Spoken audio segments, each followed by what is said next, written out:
यिनीहरू रहउन्जेलसम्म नेपालको भलो नै छैन। हेर्नुहोस्, हामी नेपाल खत्तम अवस्थामा पुगिसक्यो भने कुनै दिन त्यस्तै क्लज इन्सर्ट गरेर हामी सिक्किम जस्तो हुन कुनै बेर लाग्दैन कि यी देश बेचुवा हुन्। महाकाली बेचेकै हो, महाकाली पनि नेपालको टुक्रै बेचेका हुन्, यो पक्का मैले देखेर आइसकेँ। महाकाली टुक्रै बेचेको, यी देश बेचुवाहरूमा दाग लागिसकेका व्यक्तिहरूले भोलि सिङ्गो राष्ट्र बेच्नुमा के फरक पर्ला? माने उनीहरूलाई के पर्ला भन्नुहोस् भने स्वार्थी हुन् आखिर। कि अब खतरा भयो, यसपालिको यो क्लज इन्सर्सनले खतरा भयो। तर यसको टुङ्गो चाहिँ पुग्दै पुग्दैनन्, किनभने त्यो जुन कमिटी बनेको छ त्यसले के पनि गर्न सक्दैन। आजसम्म कुनै नेताले दण्ड पाएकै छैन। खतरनाक स्थिति आयो, कम्प्लिटली धोका दिएका छन् हामी जनतालाई यिनीहरूले। त्यसैले म भन्छु यो संसदीय व्यवस्था नै खारिज गर। म त भन्छु no it has to go lock stock भए हामी अर्को सिस्टममा जानुपर्छ। किन नत्र भने यही कुरा बार बार दोहोरिन्छ र कुनै दिन लेन्डुप डोर्जीले गरे जस्तो गरेर ल पार्लिमेन्टले पास गर्यो, Nepal is now joined up with China या इन्डिया, मारेन हामीलाई। म भन्छु कुलिङ पिरियड भन्ने कुरा हुँदैन। You have serve your country, 20 वर्ष 30 वर्ष गर्नुभयो, अवकाश भयो, now you get out, do what you want, pension पाइहाल्नु भएको छ, सिधै कुरा। यो होल सिस्टम करप्ट भइसक्यो, धमिराले खाइसकेको छ। तर तपाईँलाई मैले भने यो there is no such thing as a cooling period भने मतलब कसैलाई लिने भने कुरै आउँदैन। यो तिमी रिटायर भयो यु आउट। सर्वोच्चबाटै संविधान जोगाउनु पर्ने अवस्था आयो भनेर धेरै वरिष्ठ अधिवक्ताहरू बोलिरहनु भएको छ। कोर्टको आदेश हामी मान्दैन भन्नु हुँदो रहेछ, तर गलत हामीलाई गलत लाग्छ भन्ने कुरा चाहिँ हामीले बोल्न पाउँदा रहेछौँ। सपना मल्ल यो फिमेल पनि हो एउटा, नर्मली हामी फिमेललाई प्रोत्साहन नै दिने हो, तर she was a member of Emale in the सभासदमा, उनलाई नियुक्ति दियो त्यहाँ। नाउ जब डाइरेक्ट आयो ओलीको विषय, ओलीले नियुक्ति गरेको छ bypassing parliament, naturally how do you expect the she will not, यो त विद्या भण्डारी होइन, how do you expect the she will side with the opposite side? Though यता it could never have been pass. त्यो विधेयक त्यो पाउन जानलाई कुनै हालतमा चाहिँ त्यो स्थायी गर्न हुँदैन थियो। इट सुड हेभ बिन होइन, यो गलत छ, यो गैर कानुनी छ, संविधानको खिलाफ भन्नुपर्ने ठाउँमा चाहिँ see voted on this side. त्यो त ट्रस्टले धुकिन्छ नि। वर्षको रिजन भनेको त ऊ डाइरेक्टली एमालेबाट छानिएर गएको सभा छ। अनि what you expect?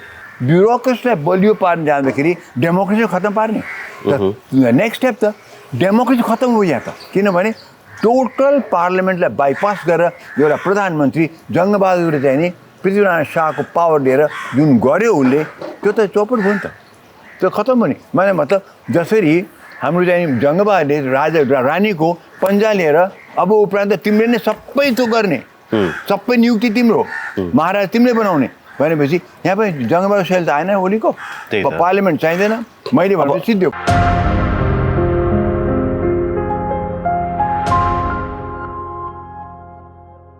Doctor Sundarmani Dixit doctor साहब हाम्रो साथ हुनुहुन्छ। डाक्टर साहबलाई हार्दिक स्वागत छ। आराम हुन्छ डाक्टर साहब? सङ्घीय संसदबाट एउटा विधेयक पारित भयो, सङ्घीय निजामती ऐन होइन, राज्य व्यवस्था तथा सुशासन समितिमा एउटा उपसमिति बनेर जुन फाइनल ड्राफ्ट दिएको थियो, उपसमितिको सभापतिको हातमा त्यो फाइनल ड्राफ्ट थियो। त्यस पछाडि त्यो मन्त्रीकोमा गयो, तपाईँको सामान्य प्रशासन मन्त्रीकोमा गयो, त्यस पछाडि के भयो, सदनमा टेबल भयो होइन, सदनमा झन्डै 15 दिनसम्म त्यो पिजन होलमा बस्यो। त्यस पछाडि अस्ति असारको 15 गते विधेयक पारित भएर आउँदाखेरि विधेयकमा जुन क्लज कुलिङ पिरियडको बारेमा थियो, त्यो कुलिङ पिरियडमा चाहिँ सचिव, सहसचिव र होइन तपाईँको मुख्य सचिव बाहेक भन्ने एउटा बाहेक भन्ने शब्दसहित आयो, जसले गर्दाखेरि अर्थको अनर्थ लाग्ने भयो। कुलिङ पिरियडको कुनै मान्यता रहेन। कानुन बनाउँदा पनि कृत्य गर्ने भनेपछि त कस्तो अचम्म भएछ र हाम्रो देश। यो त माने यो त यस्तो जघन्य अपराध चाहिँ डेमोक्रेसीको माथि, पार्लियामेन्ट्री सिस्टममाथि कि यो त क्रिमिनल हो। यो दिस इज क्रिमिनल। माने यतिसम्म अन्याय र बेइमानी कसै गर्छ भनेदेखि त यो त त्यस्तो व्यक्तिलाई त माने एक्चुअली भनौँ भने त दण्ड पनि महाको दण्ड, लाइफ टाइम सजाय दिनुपर्छ। उसले त कसले गर्यो, किन गर्यो, माने स्वार्थ देखिसक्यो, स्वार्थ चाहिँ देखिसक्यो।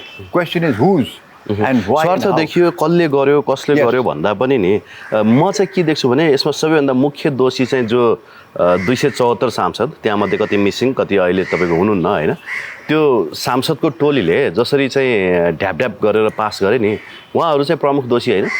मलाई पढ्नुपर्ने होइन सांसदहरूले? मलाई के लाग्छ भनेदेखि पिजन होलमा राखेर जुन थियो नि सबै सांसदहरूले पढ्ने, त्यो कुरा र त्यो त पहिले उनीहरू टेबल गर्नु अगाडि उनीहरू स्टडी गर्नुमा राखेको हुन्छ नि होइन र त्यसपछि टेबल हुन्छ I think there is a big slip between the cup and the lip मेरो लागि संसदलाई जुन राखेको पिजनहरूमा जुन थियो र जुन एक्चुली पेस्ट भयो संसदमा मेबी त्यसको बिचमा समथिङ हेज बिन इन्सर्टेड नत्र भने कुनै हामी त्यति सांसदहरूको पिजनमा राखेपछि कुनै एकले त भन्नु पर्थ्यो यो कहाँबाट आयो भन्नु पर्थ्यो नोबडी हेज सेड द्याट हामीले के भन्नु पऱ्यो कुनै सांसद पढ्दै रहेछन् दे आर नालायक के भन्नु पऱ्यो सबै सांसद बेइमान त्यो पनि भएन भनेदेखि औँठा छाप मात्रै छैन नि त्यहाँ त डाक्टर इन्जिनियर पनि छन् नि सर या त्यही त भन्छु नि त्यसैले somewhere between the pigeon hole and the tabling something has been inserted भनेपछि सभामुखको पनि भूमिका चाहिँ यहाँ शङ्कास्पद छ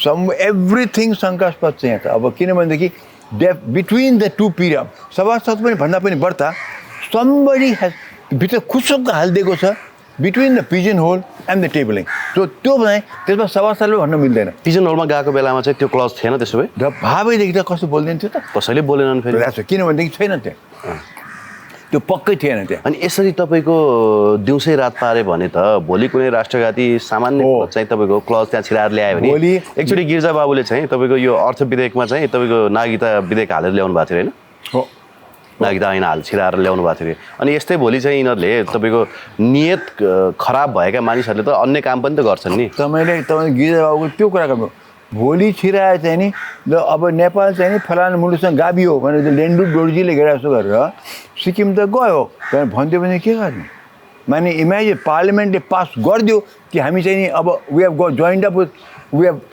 इन्टिग्रेटेड विथ वान कन्ट्री चाहे माथि होस् या तल होस् हामी खत्तम भएन कति सबै सुइज द क्वेसन इज त्यो इन्सर्सन पोइन्ट कुन हो मेरो विचारमा पिजन होलमा भएपछि एभ्री सांसद बेवकुफ छैनन् त्यतिसम्म अनपढ पनि छैनन् सबै त्यति बेइमान पनि छैनन् सो देयरफोर त्यो पिजन होलमा राखेको पेपरमा चाहिँ नि त्यो छैन तर पास गर्ने दिन चाहिँ अनि दलीय व्हिप मानेर ढ्यापढ्याप मात्रै गर्ने हो त उहाँहरूलाई हामीले जिताएर पठायौँ आफ्नो प्रतिनिधि बनाएर पठायौँ तलब भत्ता सेवा सुविधा दिइरहेका छौँ उनीहरूले जुन कुरा पिजनमा राखेको थियो मेरो विचारमा त्यो त उनीहरू पढे ओके देयरफोर जब त्यो टेबल बार जब प्रोक्लेम भयो यिनीहरू उनीहरूको विचार मेरो विचारमा पिजनमा जे थियो त्यही छ भने उनीहरू ढ्यापढ्याप गरे तर मेजर कल्प्रेट त यी ढ्यापढ्यापै भयो त सर तपाईँको पुरञ्जन आचार्यले त के भन्नुभएको छ भने यिनीहरूलाई तत्काल बर्खास्त गर्नुपर्छ फेरि निर्वाचन लड्न नपाउने गरी र यो संसद यो हाउसै चाहिँ डिजल्भ गर्दै हुन्छ यसको कुनै औचित्य छैन भन्न थाल्छु त्यो त म पनि संसद त हामीलाई चाहिँदैन हामी यो खालको डेमोक्रेसीमा चाहिएको छ मैले त्यो बार बनाएको छु तर यो इस्यु ल्याएर त्यो भन्न मलाई मिल्दैन मेरो विचार चाहिँ सबभन्दा पहिले लेट्स फाइन्ड आउट कुन पोइन्ट अफ टाइममा त्यो क्लज इन्सर्सन भयो त्यसै क्लज खतरनाक छ पिजन होलमा राख्नेमा सायद त्यो छैन यता जाँदाखेरि पनि त्यो छैन तर टेबल गरेर त्यसलाई पास गर्दाखेरि त्यो छ इन्सर्सन कुन बेला भयो द्याट इज द पोइन्ट तर अब यसको सत्य तथ्य फाइन्ड आउट त नहुने भयो नि त सर किनभने काङ्ग्रेसकै सांसदको तपाईँको अध्यक्षतामा छानबिन समिति बन्यो भने त अब आफ्नै पार्टीको सांसद चाहिँ तपाईँको सभापति हुनुहुन्छ राज्य व्यवस्था तथा सुशासन समितिको अनि यता अब सत्तापक्ष पनि भयो साइनो लागिहाल्यो अनि सभामुखको बदमासी हो भने त त्यहाँ पनि फेरि गर्ने भएनन् अनि त्यो सचिवहरूको बदमासी छ भने फेरि सचिवहरू पनि फेरि पार्टीकै तपाईँले भन्नुभएको थियो नि के अरे कुन कुन पार्टीको छन् रे यी सबै पार्टीकै छन् अनि कसरी गर्छन् एटलिस्ट विपक्षीलाई त्यो भूमिका दिनुपर्ने होइन अध्यक्षताको भूमिका चाहिँ एब्सोल्युटली गर्नु पनि त्यही हो तर हाम्रो यो गड फर्सेकन कन्ट्रीमा चाहिँ यो संसदीय व्यवस्था चाहिँ हाम्रो छ मेजोरिटीको रुलमा यति पेलाइ छ कि चाहिँ यस्तो युजलेस कमिटी हो त्यो एब्सोल्युटली संसदीय कमिटी पनि युजलेस किन त्यहाँ कङ्ग्रेसको 2 जना एमालेको 2 जना अब सिधै नै भयो अब त राष्ट्रपालले पनि हामी जोइन गर्दा भनिसक्यो कसरी दिइहाल्यो त्यसपछि कम्प्लिटली धोका दिएका छन् हामी जनतालाई यिनीहरूले त्यसैले म भन्छु यो संसदीय व्यवस्था नै खारिज गर उहाँले अझै कहिले भन्नुभयो यो इस्यु लिएर खारिज गर म त भन्छु don't know it has to go lock stock भए हामी अर्को सिस्टममा जानुपर्छ कि नत्र पनि यही कुरा बार बार दोहोरिन्छ र कुनै दिन लेन्डुप डोर्जीले गरे जस्तो गरेर ल पार्लियामेन्टले पास गर्यो Nepal is now joined up with China या इन्डिया मारेन हामीलाई द्याट्स द पिक्चर त्यसैले खतरनाक स्थिति आयो र यो सबै सांसदलाई दोष पनि दिन मिल्दैन सबै तर क्वेसन इज इन्सर्सन कुन बेला भयो मेरो त पोइन्ट त्यही छ कि वेन कसले गर्यो भन्दा पनि कुन पोइन्टमा भयो त्यो पोइन्ट सुरु गरेपछि थाहा हुन्छ कसले कुरा भनेको। फेरि कस्तो अचम्म क्या, मेजर पोइन्ट भनेकै डिस्कसनको मेजर पोइन्ट जुन राज्य व्यवस्था समितिमा थियो त्यो नै इस्यु चाहिँ कुलिङ पिरियड राख्ने वा नराख्ने भन्ने विषयमा थियो। कुलिङ पिरियड नराखिदिनु भनेर चाहिँ तपाईँको मुख्य सचिवहरू नै तपाईँको आन्दोलनमा थिए भन्ने कुराहरू आइहाल्यो होइन, सिंहदरबारमा डेलिगेसन गएको कुराहरू पनि आइहाल्यो। अनि अन्तिम अवस्थामा जब पास गर्ने बेला भयो अथवा तपाईँको सदनमा टेबल भयो त्यति बेला त हेर्नुपर्ने नि त सबैले होइन, किन यो त हामीले डिस्कस गरेको पोइन्ट यसमा चाहिँ सदर के भयो के भएन भन्ने कुरा त हेर्नु पर्थ्यो। त्यो विकनेस हो, त्यो विकनेस हो। मेरो विचार हामी चाहिँ ह्युमन बिङ हो, हामीले सबै दिएकै थियो, कागज दिएकै थियो, हामीले पढेकै थियौँ, आखिर त्यही हो भने सबै तपाईँ त्यो विकनेस चाहिँ नि हो हेर्नुहोस्। तर त्यो I wouldn't say the criminal injustice चाहिँ अब होइन, त्यो विकनेस चाहिँ नि हो। अब धेरै नै अब गरेन, द्याट्स अल। तर मेरो भनाइ के भनेदेखि त्यो whole thing is cooling period भन्ने कुरै हुनु हुँदैन युवराजजी, that is my point. Cooling period हुनु हुँदैन कसरी हुन्छ? You have serve your country, pension पाएको तपाईँको बर्खास्त भयो, न त अर्को मान्छे माथि उठ्दैछ, त्यसलाई तुरुन्त तपाईँ चाहिँ कुलिङ पिरियड 2 वर्ष के त्यो चाकरी गर्ने टाइम दिएको हो नि। त कुलिङ पिरियड त म सुन्छु ओलीजीले कसलाई त कुलिङ पिरियड नै चाहिएको थिएन अरे, उनीलाई चट्ट आफ्नो मान्छे निस्किने बित्तिकै लिइहाल्ने, कहाँ कहाँ भर्नु छ, जस्तै 52जनालाई भर्नु उहाँले माथिल्लो कमिसनमा के हाम्रो संवैधानिक अङ्गका जुन भर्न उहाँले माने बाइपासिङ पार्लियामेन्ट त्यही गर्न खोज्नु थियो यहाँ पनि। तर यहाँ म सुन्छु Oli was totally against this cooling period. Okay, तर म भन्छु कुलिङ पिरियड भन्ने कुरा हुँदैन। You have serve your country, 20 वर्ष 30 वर्ष गर्नुभयो, अवकाश भयो, now you get out, do what you want, pension पाइहाल्नु भएको छ, सिधै कुरा। नाउ द गभर्मेन्ट पेन्सन त पायो बुझेँ, तर फेरि संवैधानिक नियोगमा अनि संवैधानिक आयोगहरूमा अनि कूटनीतिक नियोगहरूमा त्यत्रो 20औं वर्ष सर्भ गरेर आएको मान्छेहरूलाई फेरि भोलिपल्टै अनि नियुक्ति दिइहाल्नु पर्ने त। त्यस्तै त मैले भने त्यसमा के भयो भने नि तपाईँको ब्युरोक्रेसीमा हुँदाखेरि नेताहरू अनुकूल, पोलिटिसियनको हितमा, देशको लागि होइन, करेक्ट, उनीहरूले देशको लागि सर्भ गरे होइन, पोलिटिसियनको लागि सर्भ गरिरहेका हुन्छन्। अनि भोलि फेरि त्यही ठाउँमा गए पछाडि म तपाईँलाई एउटा इक्जाम्पल दिन्छु।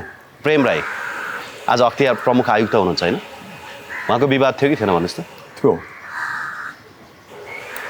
आयल निगमको जग्गा खरिद प्रकरणमा उहाँको विवाद थियो, उहाँको फाइल तामेलीमा थियो, तर उहाँ प्रमुख भएर जानुभयो अख्तियारको, अनि उहाँले आफ्नो फाइल खोल्नुहुन्छ, अनि यहाँ कन्फ्लिक्ट अफ इन्ट्रेस्ट भएन सर? स्योर भयो त, म त भन्छु नि यो होल सिस्टम करप्ट भइसक्यो, धमिराले खाइसकेको छ। तर तपाईँलाई मैले भने यो there is no such thing as a cooling period भने मतलब कसैलाई लिने भने कुरै आउँदैन। यो तिमी रिटायर भयो यो आउट। यो खालि के एउटा पोइन्ट के छ भने मैले भने एउटा क्लज राख्नु पर्थ्यो कि रिटायर भएर गएकाहरू मध्येमा यो कारणको लागि अनिवार्य गभर्मेन्टलाई कुनै काम गर्न चाहियो भने यो समयको लागि मात्रै कन्ट्र्याक्टमा लिन सकिन्छ भने त्यो चाहिँ हाल्याबित्तिकै राम्रो हुन्थ्यो। तर यो उसलाई फेरि ल्याउनुको लागि 2 वर्ष कुलिङ पिरियड, 3 वर्ष, त्यो त हुँदैन। You have retired, you have gone, सिद्धो, there is no such thing. पकेटको मान्छे ल्याउने बढी भयो। अनि फेरि यो सर मैले नबुझेको कुरा जस्तो कूटनीतिक नियोगहरू र तपाईँको संवैधानिक आयोगहरूमा बाहिरबाट ओपन कम्पिटिसनबाट क्यालिबर भएको मान्छेहरू ल्याउनु नपाउने हो र त्यो 20 वर्षे प्रावधानै चाहिने हो र? जस्तो अहिले त कति हाइली एजुकेटेड मान्छेहरू छन्, विदेशमा कति धेरै एक्सपिरियन्स भएको मान्छेहरू छन् होइन, मिल्दैन। किन लिँदैन भनेदेखि इट्स अल निजी स्वार्थमा चलेछ।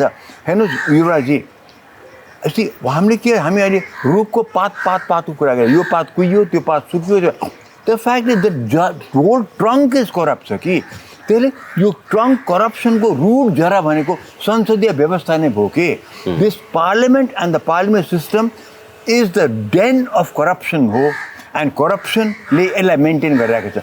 सो देन यसको जति अङ्ग भन्नु, जति पात हाँगा जे भन्नुहुन्छ, जति गभर्मेन्टमा ब्युरोक्रेसीमा होस्, पोलिटिक्स होस् दिएका छ, सबै कुहिसक्यो।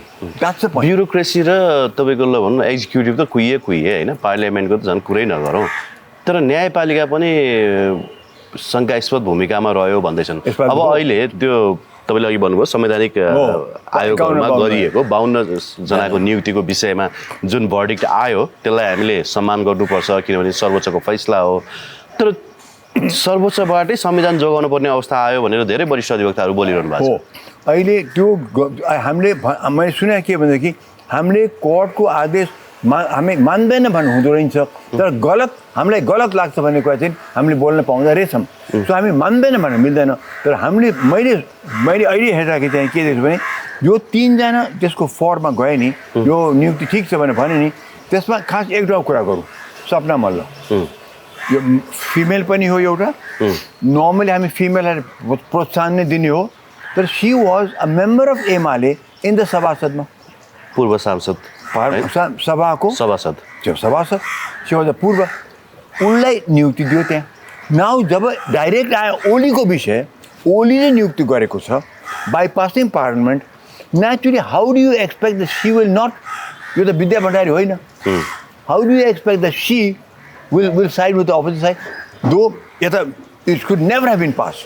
त्यो विधेयक त्यो पाउन जानलाई कुनै हालतमा चाहिँ त्यो स्थायी गर्न हुँदैन थियो। इट सुड हेभ बिन, होइन यो गलत छ, यो गैर कानुनी छ, संविधानको खिलाफ भन्नुपर्ने ठाउँमा चाहिँ see voted on this side, त्यो त ट्रस्टले धुकिन्छ नि। वर्ष रिजन भनेको त ऊ डाइरेक्टली एमालेबाट छानिएर गएको सभा छ। अनि वाट डु यु एक्सपेक्ट? अब यसले त राजालाई जस्तै एउटा सुपेरियर पावर चाहिँ प्रधानमन्त्रीलाई दिने भयो, जति बेला चाह्यो त्यति बेला अध्यादेश ल्याउने भयो उनले, जति बेला चाह्यो आफू अनुकूलका व्यक्तिहरू संवैधानिक आयोगहरू र नियोगहरूमा चाहिँ तपाईँको भर्ती गर्ने भए। युवराजी यही कुरा लिएर पछि सपना मल्लले के भनिन् भनेदेखि सी जस्टिफाइड कि हामीले चाहिँ नि सबै यो त्यो नियुक्ति पाएकाहरू अन्यलमा काम गरेका थिए, कुन बेला हट्नुपर्छ कि गरेका थिए, अब हाम्रो यो आदेश दिएपछि निर्धक्क भएर उनले काम गर्न पाउँछ, राम्रो काम गर्छ। ब्युरोक्रेसी अब स्ट्रङली अगाडि जनताको लागि जानु पर्ने उनले त्यो शब्द हालिकन गरिन्। त यो उनले बुझ्नुपर्छ कि त्यो कतै राम्रो काम गरेको पनि छैन, नम्बर वान, त्यो छोडिदिउँ। तर ब्युरोक्रेसीलाई बलियो पार्न जाँदाखेरि डेमोक्रेसी खत्तम पार्ने, नेक्स्ट स्टेप त डेमोक्रेसी खत्तम हो यहाँ त, किनभने टोटल पार्लियामेन्टलाई बाइपास गरेर एउटा प्रधानमन्त्री जङ्गबहादुरले चाहिँ नि पृथ्वीनारायण शाहको पावर लिएर जुन गर्यो उसले, त्यो त चौपट भयो नि त, त्यो खत्तम भयो नि। मैले मतलब जसरी हाम्रो चाहिँ जङ्गबहादुरले राजा रानीको पन्जा लिएर अब उपरान्त तिमीले नै सबै त्यो गर्ने, सबै नियुक्ति तिम्रो, महाराज तिमीले बनाउने भनेपछि यहाँ पनि जङ्गबहादुर शैली त आएन ओलीको, पार्लियामेन्ट चाहिँदैन, मैले भने सिद्धो कुरा। अब अहिले पनि संवैधानिक परिषदमा तपाईँको 50-50 छ, विपक्षीहरूको 50 छ, सत्तापक्षीहरूको 50% छ, होइन? अब भोलि फेरि यो नियुक्तिमा किचलो भयो भने त काङ्ग्रेस र एमाले मिले भने फेरि तपाईँको अर्को अध्यादेश ल्याउने। मैले सुनेको संवैधानिक परिषदमा पनि जुन त्यो थियो कतिसम्म भएको छ भने सुनेको छु मैले, अब यो राइट कि रङ म वकिल त होइन, तर त्यहाँ 6 जनाको पहिले छोरे हुनु मेम्बर हुनुपर्ने अरे, त्यहाँ त्यो अब सबै सभासद यहाँ त्यहाँ हामी अध्यक्ष प्रधानमन्त्री यहाँ त्यहाँ विपक्षीको एकजना मात्र हुन्थ्यो अरे। त्यसपछि गएर अहिले ओलीको टाइममा के पास गरेर भनेदेखि 3 जना भए पनि कोरम पुग्ने, सुन्नुहोस् 3 जना भयो भने अब 3 जना प्रधानमन्त्री भयो, आफ्नो छानेको चाहिँ सभासद माने अब पार्लियामेन्टको चेयरम्यान भयो र आफ्नो चाहिँ यताबाट चाहिँ उप भयो, अब आइहाल्यो। अपोजिट नचाहिँ 3 जना भयो भने कोरम पुग्ने रे, त्यहाँ 2 जनाले पास गरेर पुग्ने रे भनेदेखि 33सम्म पास गरेको छ अरे संवैधानिक उसको त परिषदको त। उहाँले त्यही त ल्याउनु भएको हो त, त्यो जुन विधेयक ल्याउनु भएको थियो, सरी अध्यादेश ल्याउनु भएको थियो, अध्यादेशबाटै त्यही गरेर त गर्नु भएको हो। तर त्यो अध्यादेश त अहिले निष्क्रिय भइसकेको छ, होइन? अब फेरि उहाँले अध्यादेश ल्याउनुहुन्छ, फेरि गर्नुहुन्छ, किनभने अब एकलौटी गर्ने उहाँहरूको त नियत छ, किनभने काङ्ग्रेस र एमाले त बाढी चुडी खानु पऱ्यो नि। त्यसैले यिनीहरू रहन्जेलसम्म नेपालको भलो नै छैन। हेर्नुहोस् हामी नेपाल खत्तम अवस्थामा पुगिसक्यो भने कुनै दिन त्यस्तै क्लज इन्सर्ट गरेर हामी सिक्किम जस्तो हुन कुनै बेर लाग्दैन कि यी देश बेचुवा हुन्। महाकाली बेचेकै हो, महाकाली पनि नेपालको टुक्रै बेचेका हुन्, यो पक्का मैले देखेर आइसकेँ। महाकाली टुक्रै बेचेको, यी देश बेचुवाहरूमा दाग लागिसकेका व्यक्तिहरूले भोलि सिङ्गो राष्ट्र बेच्नुमा के फरक पर्ला, मैले उनीलाई के पर्ला भन्नुहोस् भने स्वार्थी उनीहरू कि अब खतरा भयो। यसपालिको यो क्लज इन्सर्सनले खतरा भयो, तर यसको टुङ्गो चाहिँ नि पुग्दैनन्, किनभने त्यो जुन कमिटी बनेको छ त्यसले के पनि गर्न सक्दैन। आजसम्म कुनै नेताले दण्ड पाएकै छैन, पाउँदा पनि पाउँदैन। त्यो पनि पार्लियामेन्टमा चाहिँ नि अब कुन चाहिँ दण्ड पाउँदैन भन्नुहोस्, इज पोसिबल? अब कङ्ग्रेसको मान्छे, देउवाको मान्छे, उता लेखक देउवाको मान्छे, कसलाई के हुन्छ, के पनि हुँदैन। देयरफोर हामीले न्याय पाउँदैन। नेपाली अब कहाँ जाने न्यायको लागि? कोर्टमा जाउँ हुँदो रहन्छ, पार्लियामेन्ट त कुरै भएन, हामी कहाँ जाने? पहिले गोर्खा जाउँ भन्थे, अब त्यहाँ त अब गोर्खा भएर पनि काम लागेन, हामी कहाँ जाने? यही कुरा बुझेर पनि अहिले रवि लामिछानेको पक्षमा माहौल बढायो सर, हेर्नुहोस् त।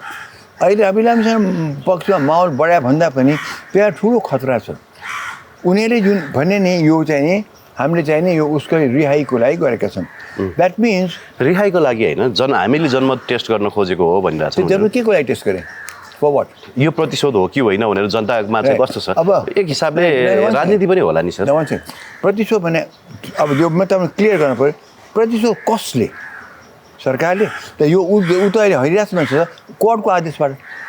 सो तपाईँ जे गर्नु छ अहिले यो जुन त्यत्रो क्याम्पेन कोर्टको आदेश पनि अनि एउटा रविलाई मात्रै लाग्ने त सर, अनि माया राई चाहिँ 10 लाख धरोटीमा फ्याट्टै छुट्ने होइन। सुन जो सहकारीको सञ्चालक समितिमा हुनुहुन्छ, सचिव पदमा हुनुहुन्थ्यो, त्यही जीवी राईले ठगेकै सहकारीको माया राई, उहाँ चाहिँ 10 लाख धरोटीमा छुट्नुभयो। रवि लामिछानेमाथि त सम्पत्ति शुद्धिकरणको मुद्दा यहाँ त्यहाँ यो त्यो, त्यति मात्रै होइन सर।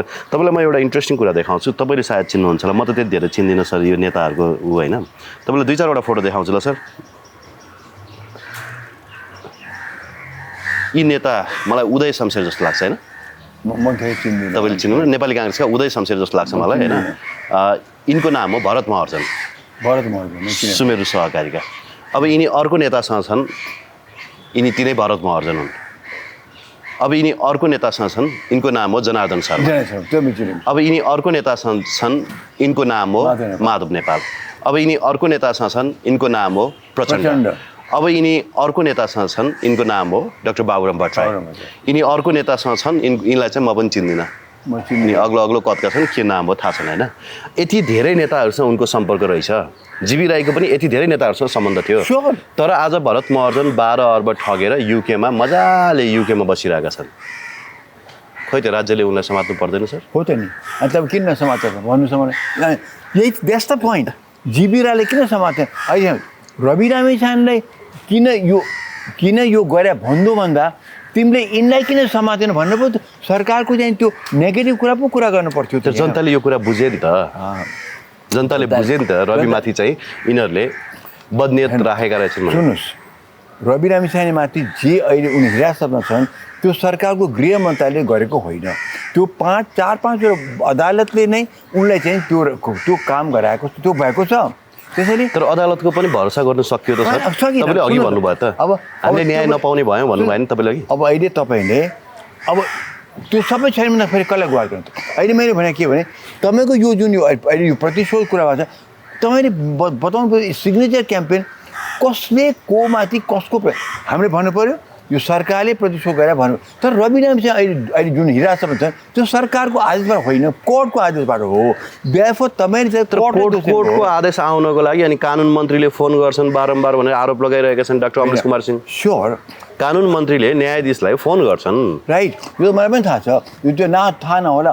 तर इनफ्याक्ट कुरा के देखिन्छ भने जुन कुरा पेपरमा छ इनफ्याक्ट के छ भने कोर्टको आदेश। अब त्यो कसले इन्फ्लुएन्स गर्यो गरेर मलाई थाहा छ। कोर्टको आदेश पनि मलाई अचम्म लाग्छ कि 593 रोपनी जग्गा चाहिँ बेच्न दिने निर्णय गर्ने माधव नेपाल 35 लाख धरोटीमा छुट्नु भयो। त्यहाँ कति लाख बिगो? 18 करोड बिगो कति चान्चुन छ। 3 अर्ब चान्चुन भ्रष्टाचार प्रकरणमा मोहन बस्नेत चाहिँ 25 लाख धरोटीमा छुट्नु भएको छ। 3 अर्ब ठुलो हो कि 65 लाख गोर्खा मिडियामा गएको ठुलो हो त? हामीले यो कम्पेरिजनमा गइरहेको छौँ कि कम्पेरिजनमा भन्दा पनि what we have to know त्यो अहिलेको पोजिसन कसले गरेको भन्ने अहिले त्यो पो त पोइन्ट छ त। उसले किन अब जीवी राईले किन समातेन देखेर छोड्नुपर्छ त्यो त भनेकै छैन नि। In fact that is what it comes to that point कि तिमीले जीवी राईले चाहिँ नसमात्ने, उसले चाहिँ समात्ने, तर दोषी त देखिएछ नि त। न त्यो कोर्टले उसलाई हिरासत राखेको, कोर्टले दोषी भनेको छैन नि सर। तत्काल निर्दोष नदेखिएको मात्रै भनेको छ। त्यही त, दोषी देखिएको पनि त क्लेम गरे छैन नि त। तर उसलाई चाहिँ नि त्यो उसको वकिलले त्यहाँ बस गरेर निकाल्नु पर्यो नि त उसलाई। त्यो हामीले क्याम्पेन गर्दा होइन नि। त्यसको मतलब के नेपालमा कानुनको राज्य नहुने, कानुनको फितलो चाहिँ मलाई थाहा छ। कानुनको राज्य भएको भए आलम छुट्थ्यो त सर। त्यहाँ देख्नु भएन छातीभरि दाग लिएर रिपोर्टर्स क्लबमा आइरहेका छन्, बम पड्केको घाइते माउ भनेर। न्यायाधीशले के भन्नुभयो? बमै पड्केको छैन भन्नुभयो। अब यहाँ कस्तो हुन्छ भनेदेखि कोही कुरा तान्दै हामीले चाहिँ नि कम्प्लिटली चाहिँ नि जनताको टोटल चाहिँ नि विश्वास चाहिँ हामी कुनै संस्थामा गुमाउनु पनि हाम्रो त्यो चेष्टा हुनु हुँदैन। कोर्टले केही गरेछ भनेदेखि कुनै कोर्टले के गरेछ भनेदेखि त्यहाँ त न्यायाधीश न छन्। त्यो न्यायाधीश एउटा करप्ट होला, तर रवि लामिछानेलाई 5-5वटा तल्लो अदालत, त्यसपछि एउटा माथिल्लो बुटोलकै गएको सेकेन्ड अदालत र सुप्रिम कोर्टलेसम्म पनि केही भनेपछि केही त सबै भ्रष्ट। त्यसपछि तपाईँ पनि भ्रष्ट, म पनि भ्रष्ट, भने सबै भ्रष्ट भनेदेखि अनि हामी चाहिँ नि नेपालीले के भन्ने? त्यही बनाउन खोजेको हो तर जनताले चाहिँ पत्याएन छन्। जनता चाहिँ तपाईँको हेर्नु लर्को लागेर साग बेच्नेदेखि लिएर मकै बेच्नेदेखि लिएर जो सहकारीमा तपाईँको त्यो बचत गर्थे नि दैनिक तिनले हस्ताक्षर गरिरहेछन् क्या सर। मजदुरले हस्ताक्षर गरिरहेका छन् भक्तपुरमा। मजदुरले क्युआर गरेर हिजो 200 रुपियाँ। सुन्नुहोस् न, आई एग्री, गएको छन्। This is what is known in English as herd instinct हो। अहिले जाउँ कम अन भने इट्स हर्ड इन्स्टिङ्क्ट। त्यहाँ कसैले पनि बुझेको छैन कि एक्चुअल कुरा के छ भन्ने कुरा। The whole point is do not consider herd instinct to be the real situation. त्यसो गर्नु हुँदैन के। त्यसरी चाहिँ एब्राहम लिन्कनले आफ्नो छोरा पढाउने हेडमास्टर चिठी लेखा। तपाईँ पढ्नु भएको छैन होला। एब्राहम लिन्कनले 1 पेजको चिठी छ to the headmaster of the school जहाँ उसको छोरा पढ्छ। के त्यसमा एउटा क्लज के थाहा छ? Teach my son not to get on the bandwagon when everybody is getting onto it, but to use his own discrimination and intelligence before getting on. त्यो हर्ड इन्स्टिङ्क्टबाट बच्छ है। सो हामीले बुद्धिजीवी ओके अरू त गए हामीले बुझ्नुपर्छ नि वाट यसको नतिजा के त, वाट वुड ह्यापन हामीले सही गर्दाखेरि त्यो सब बुझ्नुपर्छ। अनफर्चुनेटली हामीले के गर्यो भनेदेखि अहिले यसै पनि कमजोर न्यायालय पुरा परिरहेको छ। न्यायालयको अहिले धेरै कमजोर भएको छ यो अनेक भ्रष्टाचारको मुद्दाले गर्दाखेरि। अब त्यसलाई पनि झन् पेट्रोल हालेर कम्प्लिट न्यायालयले जलाइ नै दिने अवस्थामा पुऱ्यायो भनेदेखि त देन वाट ह्यापन्स? कमजोर त हुनै भयो नि सर। कानुन मन्त्री वीरगञ्ज जाने, वीरगञ्जमा गएर चाहिँ उच्चका न्यायाधीशहरूलाई फोन गर्ने होइन। अब यसको कुनै प्रमाण भेटिएन भने म बरु सांसद पद राजीनामा दिन्छु भनिरहेका छन् डाक्टर अमरेश कुमार सिंह। त्यो विषयमा छानबिन पनि हुँदैन। अनि 2 जना न्यायाधीशहरू विवादमा तानिनुहुन्छ, उहाँहरूलाई काठमाडौँ सरुवा गरिन्छ। तर जो न्यायाधीशहरू विवादमा तानिए जुन प्रकरणमा, अनि त्यो दिएको आदेश चाहिँ विवादमा तानिँदैन। उनी त छुटेर मजाले अहिले अब म राजनीति गर्छु भनिरहेका छन्। न्यायाधीशहरू जसले फैसला गरे उनीहरू विवादमा तानिए पछाडि त्यो आदेश पनि त विवादमा जानुपर्ने हो नि त। तर यहाँ त छैन, त्यो आदेशमाथि त विवाद छैन। त्यो तपाईँले त्यो सबै रेक्टिफाई गर्ने त त्यो त गर्न पऱ्यो नि त। रेक्टिफिकेसन गर्न पनि तपाईँहरूले बोल्नु पऱ्यो नि डाक्टर साहब। यदि न्यायाधीश विवादमा गयो भने न्यायाधीशको फैसला पनि त विवादमा जानु पऱ्यो। स्योर त अहिले त्यसको लागि त 2 जनालाई बोलाइरहेको छ। उनीहरूमध्ये छानबिन गर्दा त्यो आदेशमा त कुरा हुन्छ नि त। पहिला आदेश प्याकेटमा जानुपर्ने होइन, त्यो उनीहरू चाहिँ छानबिनमा पर्ने, त्यो लाग्छ वर्षौँ। अब त्यो चाहिँ त हेर्नुहोस् यो न्यायालयको कुरा न तपाईँ जान्नुहुन्छ न म जान्छु धेरै। यो त उनको अब सरकारी तर्फको जो न्यायाधीश छन् या उनको जो पीडितको तर्फ न्यायाधीश छन् उनले पनि त्यहाँदेखि गएर त्यहाँ वकिलहरूले बहस गर्छन्, उनले यो कुरा गर्छन्। त्यो मैले तपाईँ चाहिँ यो किन नगरेर न्यायालयले मैले तपाईँ मेरो हस्पिटलमा आएर यो बिरामीले यो भएको चाहिँ यसले किन यो औषध नदिया भने भन्न त मिल्दैन नि। तपाईँ र मैले चाहिँ नि यसो हो यसो गर उसो त्यो भन्ने होइन, यो हाम्रो लाइन होइन। त्यो खालि के भन्छ एउटा न्यायाधीशले गर्यो 2टाले गर्यो भने हामी सबै न्यायालयले चाहिँ अहिले जनताको नजरमा खत्तम नपारौँ। त्यो गर्ने बित्तिकै डेमोक्रेसी के अवस्था होला अनि जाने कहाँ त भन्नुहोस् आम नागरिकले। अनि यो डेमोक्रेसीप्रति विश्वास भएको भए हिजो हेर्नुहोस् त निर्मल निवासमा टिका लाउन मान्छे विश्वास त छैन त म त भन्दैछु नि। त्यहाँ हेर्नुहोस् लर्को लागेर गएको मान्छे अहिले किन हेर्नुहुन्छ तपाईँ दसैँको टाइम हेर्नु होइन, तपाईँ दसैँ हरेक दसैँमा देख्नु भएको छ नि। त्यो अहिलेको मात्र होइन, त्यसै त त्यसै त्यो 3 कुनै घटना गराउनु सकेन त्यो लहरले त हो नि। कसलाई थाहा छैन डेमोक्रेसी कमजोर भएको छ। अहिले भर्खर तपाईँलाई भने 3टै पार्टीमा चाहिँ मेन पार्टीमा डिक्टेटरसिप चलेको छ। पार्टीमै चाहिँ डेमोक्रेसी छैन भनेदेखि कसरी चाहिँ गभर्मेन्ट डेमोक्रेसी हुन्छ त्यो हामीलाई थाहा छ बाबा। कुरा के वाट डु वी डु, के गर्ने के त यसो कहीँ कराएर मात्र भएन नि। What do we do? तपाईँहरू क्याम्पेन किन गर्नु न त नि कार्यकर्ता जाउँ भनेर वाइ डोन्ट कोही किन बोल्दैन त भन्नुहोस् त मलाई। मिडिया पनि किन बोल्दैन? बिकज सबैलाई कुनै आशा छ। तपाईँलाई थाहा छ डेमोक्रेसी खत्तम हो, मलाई थाहा छ। यसो गर्दै गर्दै अब भएको न्यायालय पनि सबै खत्तम।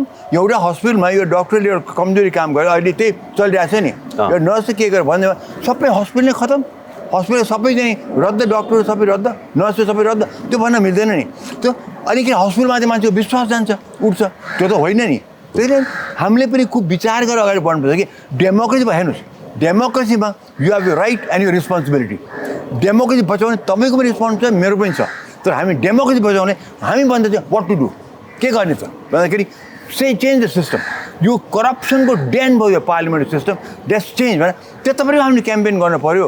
अब हामी खालि नेगेटिभ यो अदालत खत्तम पारेर उसले यो अदालत खत्तम पाऱ्यो, यो क्याम्पेन यो छ, यो campaign that's not the answer. आन्सरले चाहिँ नि यो सबै किन भइरहेको छ? बिकज डेमोक्रेसी छैन, कमजोर भयो। त्यो रेक्टिफाई जरामा जाउँ न। यो हरेक पात्र हाँगा गरेर के गर्ने? अब खाइरह हामी के सोच्छौँ खालि रवि लामिछाको कुरा कि देउवाको कुरा। अब यही तपाईँमा 5 6 फोटो देखाउनु भयो। अब महादेव नेपाल विद्यार्थी बाबुराम विद्यार्थी हामी यिनकैमा हामी फँसेका छौँ।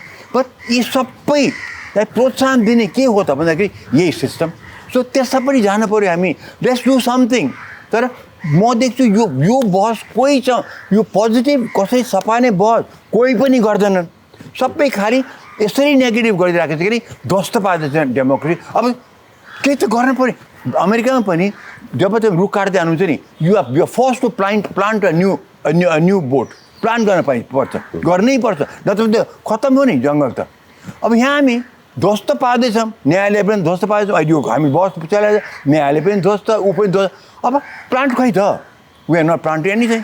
यो त भ्याक्युम त क्रिएट गर्नु भएन. न मिडियाले तपाईँले न मैले, हामीले भ्याक्युम क्रिएट गरिरहेको छौँ. जनताले त्यही प्लान्ट त नयाँमा देखे नि. के नयाँमा जनताले त्यही प्लान्ट त नयाँमा देखेँ नि त. बालेनमा देखेँ, रविमा देखेँ, हर्कमा त्यो देखेँ. प्लान होइन तर त्यो मैले भने होइन. मैले पनि फर्स्ट थिङ इज त्यो कुहिएको कुरा पनि निकाल्नु पऱ्यो. त्यो कुहिएकै कुरा लिएर बस गरेर के काम. द फ्याक्ट इज यो संसदीय व्यवस्था, यो पार्लिमेन्ट सिस्टम डेमोक्रेसी नेपालले 7 सालदेखि हामीलाई सुहाएन. हामी खत्तम भयौँ. इमिडिएटली यो सिस्टम फालेर 84मा जाँदाखेरि वी गो विथ आदि माने यो चुनिएको माने के त्यो चुनिएको राष्ट्रपति या प्रधानमन्त्री कार्यकारीबाट प्रत्यक्ष निर्वाचित कार्यकारी जानै पर्छ. नत्र भनेदेखि तर यस्तो नि त डाक्टर साहब भनौँ न, गाडी त त्यही हो के, तर त्यो चलाउने मान्छेमा भर पर्छ क्या. अब त्यही भन्दैछु. तर गाडी त अब गाडी त यही हो. फेरि इन्डियामा त चलिरहेछ यही गाडी. सुन्नुहोस्, हामी अरूको कुरा नगरौँ न. इन्डियामा चले त त्यहाँ सिस्टम ल्यायो नि भने हामीले त्यो नेताले कसले ल्यायो. त्यो इन्डियामा सङ्ग्राममा लडेकाहरू महात्मा गान्धीसँग, नेहरूसँग, वल्लभ पटेल, ती नेता जो उनी त्यहाँ साथ दिएका थिए, उनले जसरी इन्डियाले त्यो लियो हामीले त्यही ल्यायौँ. तर कति फरक त्यो कुरा भनेदेखि स्वच्छ मनले ल्याएका हुन्. तर नेपालमा इन्डियामा के थियो, बेलायतीले ब्युरोक्रेसी स्ट्रङ गरिदिएको थियो, ट्रान्सपोर्ट सिस्टम स्ट्रङ थियो, टेलिग्राफ सिस्टम स्ट्रङ थियो, पुलिस सिस्टम स्ट्रङ थियो, द होल इन्फ्रास्ट्रक्चर एकदम स्ट्रङ थियो. अनि पोलिटिक्समा जे गरे पनि सुहाएर गयो इन्डियाले. हाम्रो यहाँ त हरेक वर्ष पजेनी हुन्थ्यो.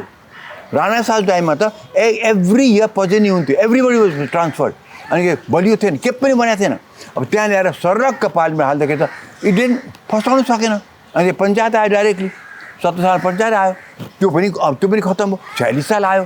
त्यसपछि अब त हामीले बुद्धिजीवीहरू पोलिटिकल नेताहरूले बसेर कम न, अब सिट डाउन, अति भयो, इनफ इज इनफ. खालि रवि लामिछानेको कुरा, खालि जीवी राईको कुरा, यो कहाँबाट भएको छ त. सिस्टम हामीले फ्याँक. डेमोक्रेसी बचाउनै पर्यो, नत्र भने त इल्गो. डेमोक्रेसी बचाउनै पर्यो. डेमोक्रेसी अनि तपाईँले भर्खर इन्डियामा चलेको छ, आइग्री, अमेरिकामा चलेको छ, तर बेलायतमा पनि चलेको छ, उता किङ, जापानमा छ उता किङ. तर कहाँ चाहिँ नि डाइरेक्ट इजरायलमा डाइरेक्ट इलेक्टेड प्रधानमन्त्री छ, अमेरिकामा डाइरेक्ट इलेक्टेड राष्ट्रपति. त्यो चेक एन्ड ब्यालेन्स पनि छ. अब हेर्नुहोस्, वी हेभ गट टु यो सिस्टमको लागि बसेर गर्न पर्यो. 84मा हामी यही इलेक्सनमा गयौँ भने यही नेता आउने हुन्, यही पार्टी आउने हुन्, यही कुरा हामी बोल्दै गए नेपाल खत्तम. अनि कुनै दिन क्लज भित्र घुसाएर चाहिँ नि नेपाललाई अर्कोतिर जाने, नेपाल रहँदैन. That's my situation.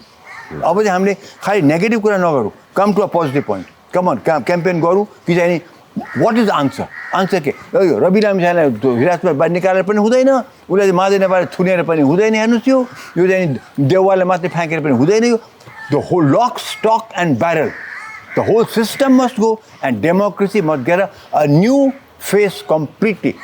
प्लान्ट नयाँ आउनु पऱ्यो, अरू उपाय छैन. त्यसको लागि आन्दोलन गर्छु भनेको माओवादी अहिले हराइहाल्यो.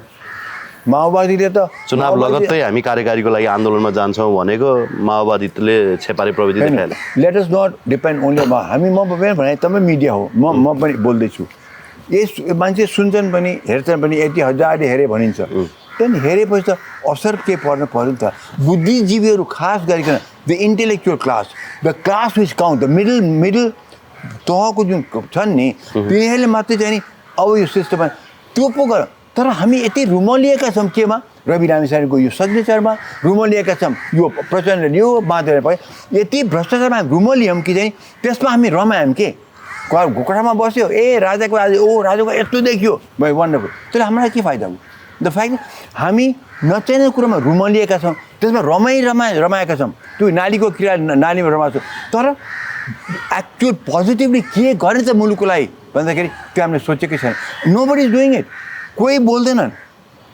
मैले यति चिच्याएको छु म कतै अन्त बहसमा म देख्दिनँ वाइ किन बोल्दैन किनभने एभ्री वान तपाईँ सोकल बुद्धिजीवी सोकल सचिवहरू भनौँ जोसुकै भनौँ पार्टीमा कहीँ न कि आबद्ध छन् चाहे न्यायाधीशै भनौँ त्यहाँ so they won't speak out यसमा फस्टाएका छन् सबै नेता पनि यसमा फस्टाए आज यो सिस्टम नहुँदो भनौँ आज एक्जाम्पल दिउँ भनौँ कि डक्टर सुरेन्द्र केसी आउनुभयो प्रेसिडेन्टमा चुनेर आउनुभयो एक्जाम्पल दिउँ माझ नेपाल कहाँ जान्छ म ओली कहाँ पुग्छ अनि के यसो भ्रष्टाचार गर्न सक्छन् देउवा कहाँ पुग्छन् भ्रष्टाचार गर्न सक्छ अनि प्रचण्डले गर्न सक्छ भने म त होल थिङ चाहिँ नि हाम्रो सिस्टम चेन्ज गर्नु पऱ्यो हेर्नुहोस् विनी र स्वच्छ छविको यङ मान्छे काम गर्न सक्ने मान्छे चाहियो चेक एन्ड ब्यालेन्स गर्नुपर्छ नट द्याट भगवान् यो कुनै राम राज्य भन्ने होइन तर वी हेभ टु होप किनभने फेलियर फेलियर भएको सिस्टममा चाहिँ नि त्यसबाट नै हामी अगाडि बढ्छौँ भने त्यो मान्छे कहिले कहिले साइन्स पास गर्छ गर्दैन तपाईँले भने जस्तो सिस्टम परिवर्तन गर्दैमा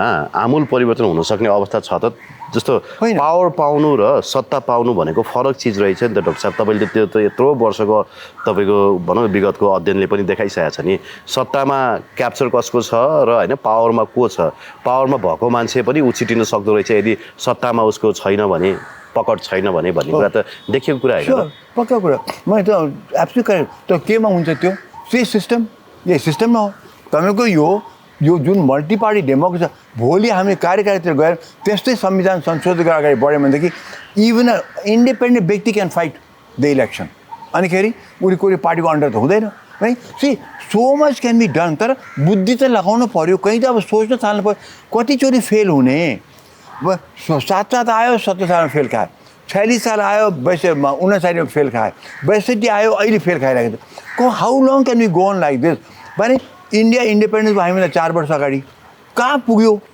थाई एयरवेजको हाम्रो रोयल नेपाल एयरलाइन्स एकसाथ सुरु भएको कहाँ पुग्यो हामी कहाँ छौँ आज तपाईँलाई थाहा छ युवराजी इन्डियाको टाटा कम्पनीको अस्ति क्रास भयो नि प्लेन एयर इन्डिया र हामी झन्डै एकै साथमा सुरु गरेर छौँ थाहा छ मलाई एयर इन्डिया या किनभने टाटाले सुरु गरे in the beginning India independence हुनुभन्दा अलि अगाडि सुरु गरेको थियो त as a company world wide गएपछि नि इन्डिपेन्डेन्स भएपछि उनी इन्डिपेन्डेन्ट भए 47मा हामी भयौँ 51मा ओके त्यो बेलामा इन्डियाले हामीले एउटा डेकोटा दियो त्यो एउटा दिएको थियो ठिक थियो तर आज त्यो एउटा टाटा कम्पनीको त्यो एयर इन्डियामा उनीहरूले 400 हो कि 800 वाइड बडी एयरक्राफ्ट उनीहरूले चाहिँ नि उनीहरूले चाहिँ अर्डर प्लेस गरिसके हामी कहाँ 2टा वाइड बडी 2टा न्यारो बडी एउटा बिग्रिरहने अर्को बिग्रिरहने अनि हामीसँग ट्विन अर्डर पनि खत्तम भइसकेको छ भनेदेखि वेयर आर वी म भन्नु तपाईँ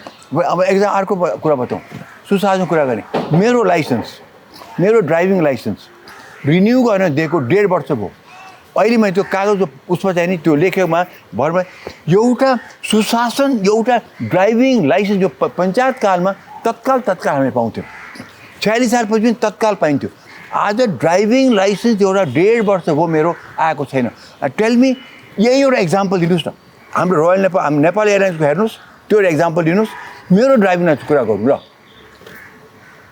हामी चाहिँ यो सिस्टममा चाहिँ हामी अनि क्या रुमली नै खालि यो सिग्नेचर क्याम्पेनमा यो यसमा माधव नेपालको त्यसमा रुमली कहाँबाट सुरु गर्नु त मेरो लाइसेन्स मलाई देऊ नि त 1.5 वर्ष भइसक्यो मेरो लाइसेन्स पास छैन मैले so we are on the right track खालि यही नचाहिने कुरामा हामी रुमली लिएर बस्ने त कहीँ त गर्नु पऱ्यो इम्प्रुभ त कहीँ हुनु पऱ्यो नि ऋणमा डुबिसक्यौँ युवाहरू सबै बाहिर गइसके किसानले आज रोपाइँ भएको छ मल छैन वाइ यो सुनेकै कति वर्ष भइसक्यो मल छैन भने या त अहिले भनौँ तत्काल पोहोर पनि त्यही थियो परार पनि अहिले पनि त्यही छ वाइ तपाईँले भन्नु विपदको चाहिँ कोही हेरेन आई एग्री मल अब किसानले मल दिने हरेक वर्ष अनिवार्य रूपमा दिनुपर्ने त दिएको छैन भनेदेखि विपद त कहिले आउँछ भने अनिखेरि वाट डु यु थिङ्क यो should be not change the system यो चाहिँ नि प्लिज यो पो हामीले विचार गर्नु पऱ्यो अब चाहिँ नि कि यो फोर गन्दामा ओलीले आज आई एग्री सबै अब रमाइरहेछन् ओलीले के गर्यो भने यहाँ अस्ति मञ्चमा जो बोलाएको कुरा अति घिनलाग्दो कुरा भएको थियो हामी त्यसमा कुरा गरेर यो अहिलेको ओली कसै फ्याँक्न सकिन्छ त्यो हामीले कुरा गर्नु पर्थ्यो नि त द फ्याक्ट सिस्टम फ्याँक ओली पनि जान्छ सोझै कुरा छ तर अब सिस्टम राखेर 84मा यही जो ओली फेरि आउँछ सोझै कुरा द्याट्स सिस्टम सो मेन जराको कुरा कोही गर्दैन। हाँगा पात यो आज पात त्यो झरेछ, आज त्यो पात फेरि पलाएछ, यो हाम्रो काम होइन। तपाईँहरूले नै ल्याएको सिस्टम होइन र डाक्टर साहब, यो त यो सिस्टम नै ठिक हुन्छ भनेर तपाईँहरूले लबी गर्नुभयो। माफ गर्नुहोस् मैले ल्याएको सिस्टम, मैले पार्लियामेन्ट सिस्टम अफ डेमोक्रेसी मैले ल्याएको होइन, माफ गर्नुहोस्। पार्लियामेन्ट सिस्टम डेमोक्रेसी म 46 साल अगाडि भन्दै थिएँ कि यो सिस्टम हामीलाई सुटेको छैन, मैले ल्याए नभन्नुहोस्। अब तर जसले ल्याए त्यो बेलामा उनले बदनियतले ल्याएको होइन। बिपी कोइराला जस्ताले यो ल्याएको छ, उनले पनि इन्डियामा त्यो जुन ल्याए उनले पनि त्यो हामीलाई फिट गरेर पनि ल्याएका हुन्। उनले प्योर माइन्डले लिएका थिए, किनभने डेमोक्रेसी आयो अब यस्तो चल्छ भनेर ल्याएको थिए। तर पछि गएका व्यक्ति या त उनी बाँचिरहनु पर्थ्यो, त्यसलाई मेबी उनीहरू गर्न सक्थ्यो। जस्तो महेन्द्रले पञ्चायत ल्यायो, राम्रो ल्याएको थियो, तर हि डाइड, वीरेन्द्रले धान्न सकेन। त्यसै गरेर बिपी थिए, गणेश, यिनीहरू सबै त थिए नि त्यो पार्लियामेन्ट डेमोक्रेसी ल्याउनेमा। यिनीहरू सके बाँचि नै रहेको बित्तिकै बिपीले त्यो दुःख नपाएको बित्तिकै maybe something would have happen, but unfortunate उनीहरू गइदिए। यी बाँकी भएका यो लोभी पापी नेताले गर्न सकेनन्। सो मैले यो सिस्टम ल्याएको होइन, म डेमोक्रेसी ल्याउनेमा लडेँ। 36 सालमा लडेँ, 46 सालमा लडेँ, 62मा डेमोक्रेसीको लागि लडेको भने लोकतन्त्रको लागि लडेँ। त्यो बुझ्नु थियो नि, हामी लोकतन्त्र does not mean only parliament system democracy, it means also another system of in democratic सिस्टममा। त्यसैले अब यो कुहिसकेको सिस्टम, मेरो लाइसेन्स दिनुहोस् न, 1.5 वर्ष भइसक्यो मलाई, किन पाइनँ मैले? What the reason? कारण के? मेरो दोष के? तर आज मैले त्यो कागजको त्यान्द्रोमा हिँड्नु परिरहेको छ। Is that right? भन्नु त मलाई। अनि किसानले मल दिनुहोस् न, किन नदिए? हरेक वर्ष किसान दिनुपर्छ न, त्यो हामी केही पनि नदिने रे।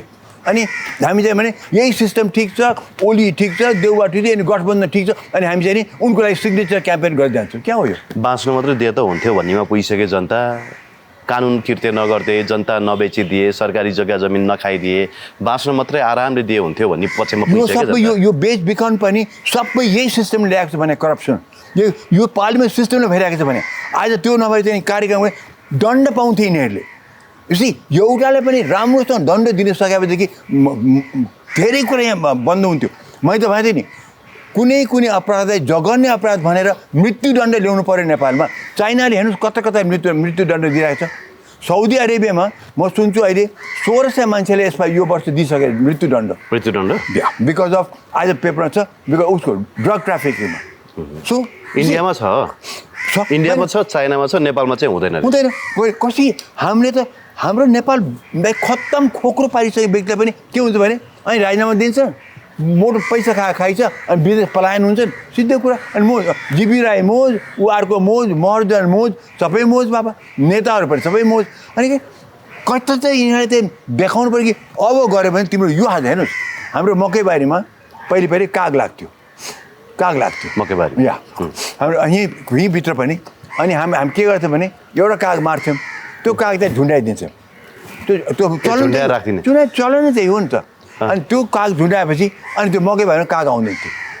त्यो कोही त हामीले त्यही त्यस्तो, त्यो हामी यो सिस्टममा दिन नसक्ने भयौँ कि डेटरेन्ट गर्नु पर्थ्यो कि। आज यत्रो भ्रष्टाचार भएको छ, यतिसम्म यस्तो क्लज हालिसके यिनीहरूले, तर सबै फुत्किन्छन्। दण्ड नपाउने मात्रै होइन, इमान साथ उनी फुत्किन्छन्, माने उनीहरू कदर गरेर फुत्किन्छन्। अब भैरवनाथ गढमा त्यत्रो जघन्य अपराध भएको थियो, त त्यो गर्ने कर्नल पछि तरक्की भएर पो गयो त, त्यो पनि 42 साल पछि बिहा गर्नु छ भनेदेखि तपाईँले अब यो सिस्टममा अब कुरा, अब हामीले यो जे भएको छ सबै कम्प्लिटली यही पार्लियामेन्ट्री सिस्टम अफ डेमोक्रेसी नै हो। त्यसको लागि चाहिँ नि अब we have to campaign Nepal do. हेर्नुहोस्, I am also 83, we won't live much longer. तर यही सिस्टम अब 84 गयो भने अर्को 5 वर्ष गयो, त्यहाँबाट फेरि यही सिस्टम छ, अर्को 5 वर्ष तपाईँको छोरा नाति जे पाए पनि त्यसको नाति पाए पनि नेपाल चाहिँ नेपाल भोग्न पाउँदैन। उसले चाहिँ नि नेपाल अर्कै मुलुकमा गाभिसकेको हुन्छ। हेर्नु होला। हस् डाक्टर साहब, thank you very much for your time.